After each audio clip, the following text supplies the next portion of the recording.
And I So think that's the thing that will drive people ultimately away is there is a huge desire or need or whatever, just an instinct to have kids, right? yeah, And keep your bloodline alive. So I think absolutely. people will, yeah, like you said, take the easy way out at first because it's easy and everyone, is inherently lazy. Humans Hmm. are inherently not wanting to do hard work. And it's only Yep. through doing a lot of hard work that you effectively kind of become immune to it. And you're just like, oh, I feel better when I do hard work. So I'm going to keep doing hard work. But I think it takes a guy sometimes a while to arrive at that place. It took me a while. I was a lazy motherfucker, like all through my 20s. Like I just avoided all hard work altogether. Like I did the bare minimum to get by. But then at a certain point, I realized like, okay, this is actually negatively affecting my ability to get women. And that was the Yeah. catalyst to really Yeah. like get me over the mediocrity edge. But Yeah. Yeah. I mean, that's a beautiful question because I love this topic. It brings up the subject of hard work and discipline. There's a stat that says, the average millionaire reached millionaire status in 1992 at 57 years old. And then in 2022, it was 61 years old. So that just shows you that over time, men are becoming lazier. They're yeah. not working as hard. That's a problem. Yeah. Well, it's exciting to see where it'll go. So, Yep. all right. Yeah. So let's kind of dive in. So we've kind of explained like why online dating is practically broken at this point. I've got about 35 guys I'm working with extremely closely, speaking to them every day within the community. And there's like two of them using online dating. And it's not because they haven't tried to optimize online dating. They've all done everything they can. The best Yeah. photos, the best bios, all the best everything. And the only guys that are succeeding are using Raya, Seeking, which is seeking Mhm. arrangements. Yep. Those are not traditional dating sites, right? They're very much an Right. emphasis on sugar or, it's very hard to get into Raya. You have to be approved and you effectively need a killer Instagram to get approved. Or I think maybe one guy does okay on the league, but some of these guys are local US, some are international. But as a whole, I even have clients who are like 10 out of 10 on the look scale. Like we call one guy Prince Charming. Six pack, jacked, 6'2", great job living in the Bay Area. And he can't get dates using Hinge, Bumble, Tinder. I mean, he can get dates, Yeah. but the girls are sixes at best. He's just not Yeah. interested That's in just that. it. Yeah. Yeah. I want to say something on that. So I think that we're in an age now where we're past the age of optimizing and we're now in the age of maximizing. So now I'll reference those numbers a million times. Like the reason everything is delayed is because everybody's holding off and everybody's maximizing. So as a guy that I still mess around on dating apps myself, like even just for experimentation purposes, Yeah. and I get a lot of matches and I have a lot of conversations. I even get a lot of numbers. I don't have a lot of dates from that and I don't have a lot of like quality relationships from it. So it's not even that dating apps aren't working. Like for most guys they're not, but let's just say that they are. Yeah. It's the level to which they're working at that's not sufficient for men Right. because they're still exposed to all of these other people that are doing better than them and you can see it and it's on the internet. So it's not that the 8 out of 10 that they match with on the dating app or even Raya isn't good enough. It's that they're still wondering why they can't get the 10 out of 10. Mm-hmm. It's like they want the maximum. Like that's what I'm seeing is like it's just that nothing's good enough. It's not even that dating apps aren't working. Maybe it's working a little bit, but it's just not enough. Mm. That's the problem. So everybody's Interesting. in like maximization. Like optimization was cool like a year ago. Now we're Yeah. just like how do we make it like maximize because everybody's got FOMO. Yeah. No, I mean Even- I was doing that right before I met my wife in a social circle context, right? It was like no Yeah. girl was good enough. And my standards just kept going up and up and up and up. And even the women, I want to call out the women on this one too. Women are doing the exact same thing because look, like my dating life is fucking great, but like I'll be the first one to tell you that I still get flaked on to this day. I never get stood up, but I mean, it's a battlefield. Like it's all out fucking warfare, man. And Yeah. here's what I notice is like, okay, I'm a dude that is pretty well above average. Like, look, I'm 5'11". I'm not the tallest guy in the world, but I'm not short. I'm pretty good looking. I have a business that's super successful. I've got 30K on Instagram, and still, I'm like, why can't where's like my perfect 10 out of 10 at? It's like the perfect 10 out of 10s are all following around guys like disco lines, like in groups of them, like 10 or 15. Yeah. So it's like Well, you're in women are, America. That's another hard part. yeah, yeah. Which is a whole But so, nother can of worms. But like in the US, it's so competitive. It's yeah, crazy, right?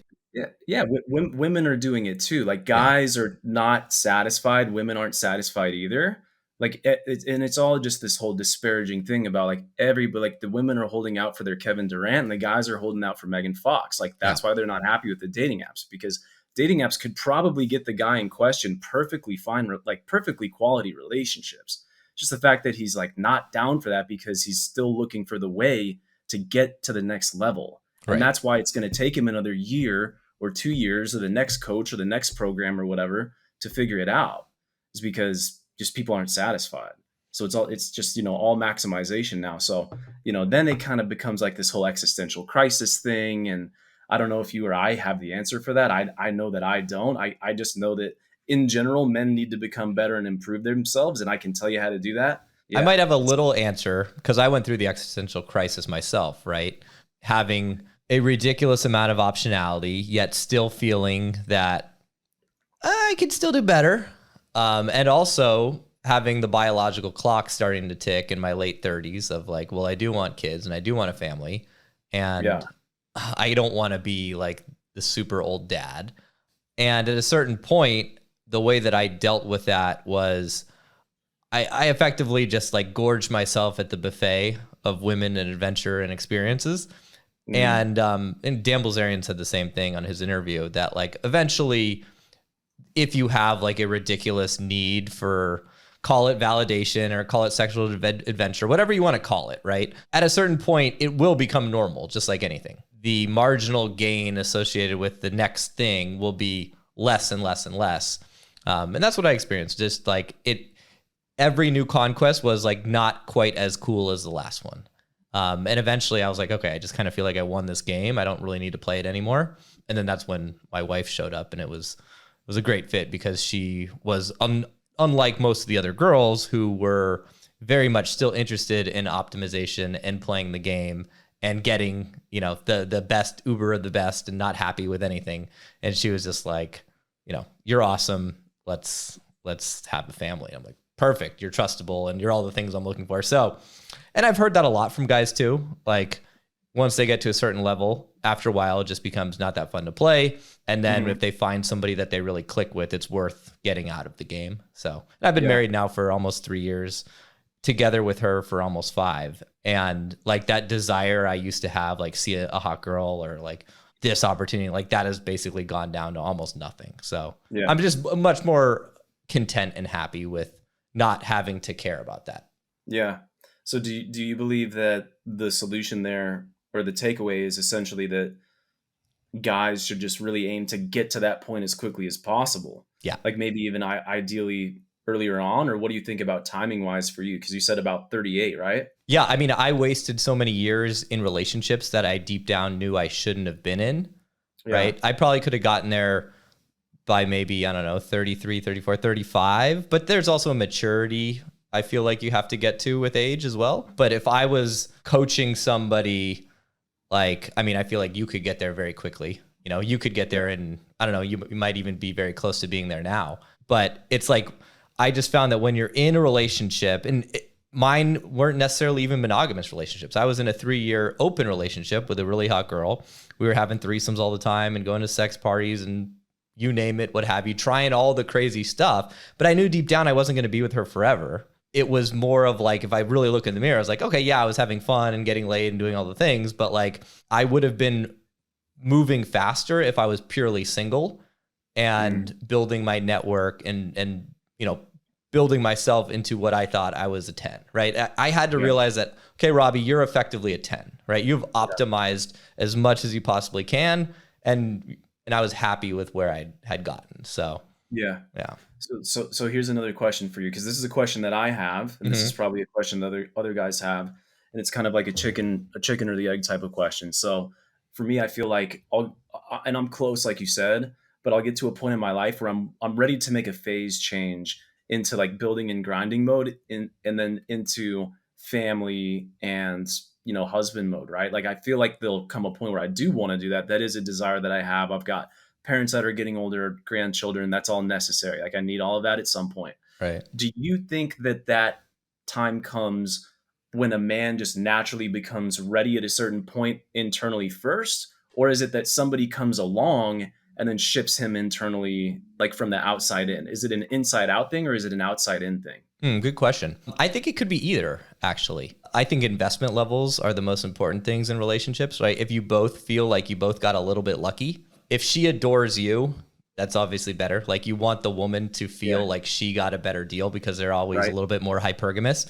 But if in your mind you think, actually, I got the better deal, but I'm going to let her think she got the better deal, that's kind of like the sweet spot I find. So yeah, I do think, there's that whole saying, when you know, you know. I believe that to be true. And I've heard a lot of guys say that, that are in happy, successful marriages and relationships. So I do think, if the right girl comes along, but also you have to be at a place where you feel like you're able to attract your highest quality companion. If there's a little piece of you that thinks, if I was in better shape, if I was richer, this or that, I could do better, then you're always going to look at that girl and be like, I still kind of settled given I could have optimized more. Yeah.